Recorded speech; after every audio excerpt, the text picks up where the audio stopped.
Okay, so I'm super excited because I just got this package in the mail today. I literally just got off work and I'm trying to open this up as soon as I can. Let me grab a knife here. Ooh, and I'm super excited because I just got the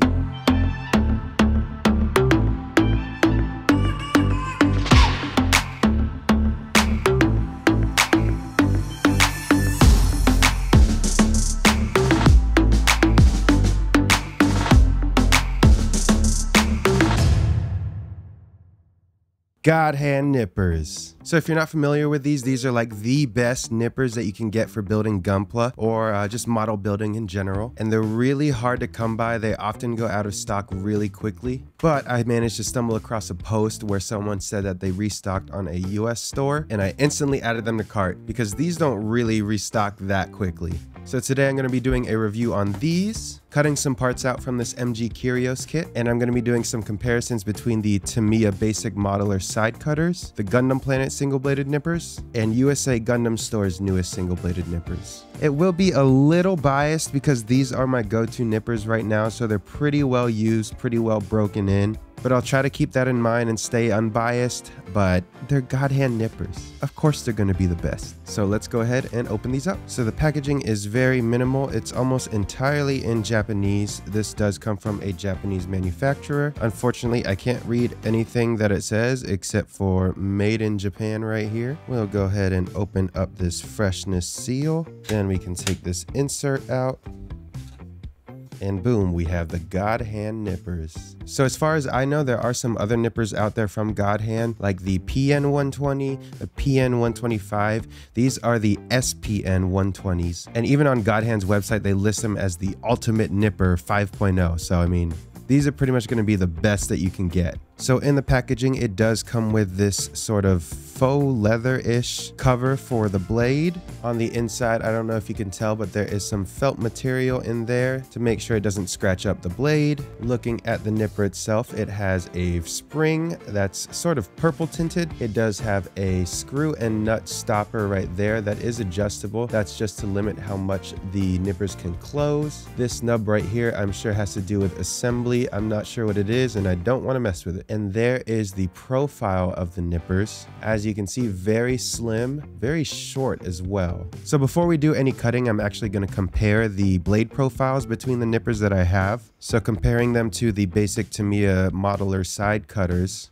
obviously the Tamiya ones don't have a single bladed design. They're much thicker. They are somewhat longer. And for the most part, the Tamiya ones you're going to be using for cutting parts off the sprue, not trimming down the nubs. Moving on to the Gundam Planet nippers, they have a similar side profile. The difference here, you can see that the GodHands do have a thinner blade. From the top, the Gundam Planet nippers do appear a little bit wider, but it seems pretty negligible. And overall, the Gundam Planet nippers are a little bit thicker and feel more hefty in the hand. Lastly, moving on to the USA Gundam Store nippers. On the side profile, once again, the GodHand nippers do have a thinner blade. It also is slightly shorter, not by too much. If I were to compare the blade to blade right where it does thicken up, then yes, the GodHand nippers are definitely shorter. From the top, they appear to have the same profile, almost exactly the same really. But overall, the USA Gundam Store nippers are probably the most similar looking so far. They even have the same etched black area right here on the side of the handle. So moving on to how they feel, I'm just going to compare these single bladed nippers. I don't think it's fair to compare the Tamiya side cutters because they're not really in the same category. So like I said earlier, with the Gundam Planet nippers, they are a little heftier in the hand, giving them both a little squeeze. The Gundam Planet nipper does have a lighter spring in there. So by that, I mean it takes a little more force to close the GodHand nippers. It's not like an excessive amount, it's just a noticeable amount, but it's really not that bad. The Gundam Planet nipper grips are thicker. So if you have bigger hands like me, it might be more comfortable. I actually have a lot more experience with the Gundam Planet nippers than the USA Gundam Store nippers just because I had these for so much longer and I grew accustomed to how they feel. Like even with the handle design, when they're closed, they have a more narrow feel than the USA Gundam Store nippers. Even though it looks the same, the fact that the handles are different makes it easier for bigger hands to wrap around these bigger handles. So that's something to consider if you have bigger hands. Okay, moving on to the USA Gundam Store nippers. These feel almost exactly the same. It's kind of crazy because these you can pick up at USA Gundam Store for about $36, I believe it is. Plus you get free shipping on your order when you add these to the cart. The GodHand nippers, I picked these up for about $58 without shipping. But if you catch them on a good day, you can find them as low as $50. The springs both feel like they have about the same amount of tension. I don't know if it's because I've used the USA Gundam nippers for so long, but there is a slight noise when you close them. Here, I'll put it up to the mic so you can hear it. But other than that, they feel pretty much almost identical. Okay, going on to the accessories that come with the nippers. It's just the one thing, the cover that comes with the nippers. I'll just go straight through it. The Gundam Planet comes with this plastic cover. It's sort of rubberized, it protects pretty well, and it fits the nippers quite nicely. The USA Gundam Store nippers come with this plastic cover, so this is very loose fitting. If you close the nippers in your hands and you turn it upside down, it falls completely off, which isn't really a good thing. However, if the nippers are still open and you tip it upside down, then it doesn't fall off. I wish they had just included a similar design as the Gundam Planet nippers, then these would definitely be easier to maintain in the end. And lastly, like I said before, the GodHand nippers come with this faux leather cover with the felt inside. It's a very snug fit once you got them in there, and they don't fall off that easily at all. If I had to choose between the covers, I definitely choose between the GodHand or the Gundam Planet nipper covers. But obviously the GodHand nipper cover looks way better. Okay, so we're finally at the cutting portion. We're gonna go through this runner from the MG Curios kit, cut out a few parts and compare what it looks like. So first things first, I'm gonna go ahead and cut them out at the sprue using the Tamiya side cutters. So at this point, I don't even really want to use the Tamiya cutters to finish up the nub, just because I know it's not going to give me a good result. It's definitely going to leave some stress marks. So I'm going to go ahead and omit this from the running. This does not finish nubs well. So these are the Gundam Planet nippers. I'm going to go ahead, snip a few layers off of the plastic just to take a look.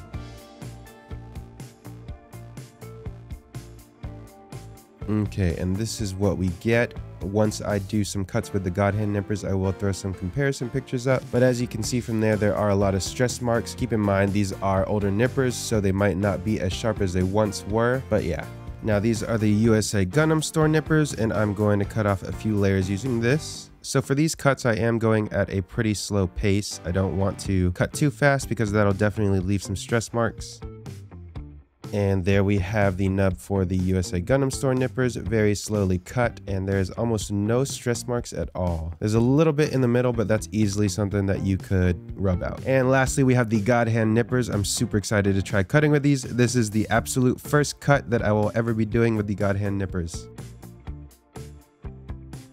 And there we go. So there actually is a little bit more stress marks than with the USA Gundam Store nippers. I'm pretty surprised on that. However, it is a pretty smooth experience, smooth cut, very nice feeling, but still pretty similar to the USA Gundam Store nippers. And so for our second test, what I'm going to be doing is cutting them as flush as I can to the part using each nippers and see what kind of results we get using that method. So this is with the Gundam Planet nippers.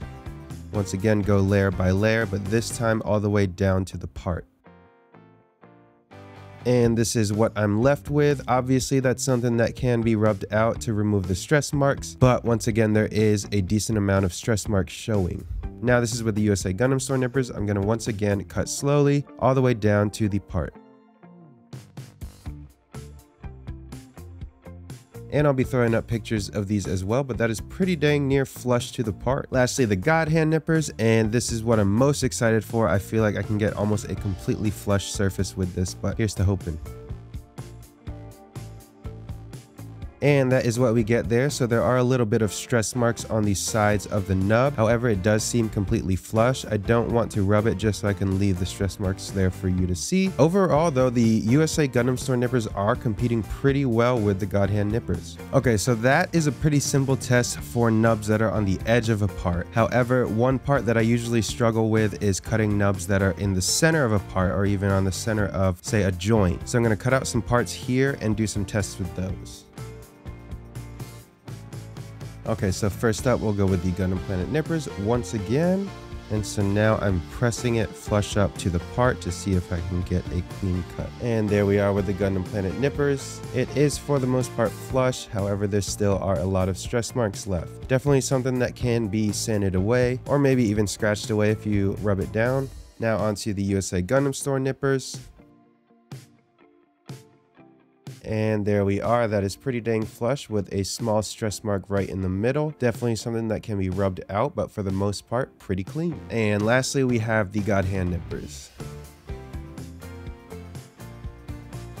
So there we go with the GodHand nippers. There is a little bit of space left. It's very minimal. It might be because there are seam lines around the nub mark, but overall very comparable to the USA Gundam Store nippers. However, you will notice that there aren't any stress marks on it. So that is it for the comparison in the review, guys. I hope you guys thought it was interesting to see the comparison between these three nippers. If I were to choose one to use right now, I'd definitely go with the GodHand nippers. That's because I already have them though. However, the USA Gundam Store nippers are a close runner-up, very close actually. I actually had an issue with my first pair, but then I messaged the team over at USA Gundam Store, showed them a picture of what was wrong, and they instantly sent me out another replacement just to make things right, which I think is really dope of them to do. Lastly, the Gundam Planet nippers, they were good in their prime, however they're just way too worn out now and I can't recommend them. I don't think Gundam Planet even offers them anymore, so hopefully there's no bad blood between us. But for sure, if you're looking for new nippers to get and you're already ordering something from USA Gundam Store, go ahead, pick up their nippers there. It'll make the shipping for whatever you're ordering completely free, no matter how much you're ordering or how much the shipping would be. So once again, these are probably around $37 US. Great deal. If you could though, I would recommend getting another nipper cover just because this one doesn't quite cut in enough. No pun intended. But the GodHand nippers are my absolute favorite out of these three, and I'm really glad that I was able to pick them up. If you can find these for around $55 or less, I would say it's completely worth it. I only got them because I really wanted to review them and show you guys how they cut, how they perform. But yeah, if you see them anywhere higher than $55, I would say just wait because they're definitely going to get restocked at a store near you and you'll be able to pick them up for closer to the retail price of $50. But that's it for the review, guys. Hope you guys enjoyed it and learned something. Make sure you subscribe for more Gunpla content. I'll be doing more reviews of kits and tools. I'm particularly interested in the DSP IAE brand. I don't know how it's supposed to be pronounced, but I have some stuff coming in from them. So make sure you like the video if you learned something and subscribe to keep up with my content. I'm sure there's definitely going to be something along the way that you like if you haven't found something already. But with all that being said, hope you guys have a great rest of the day and start building.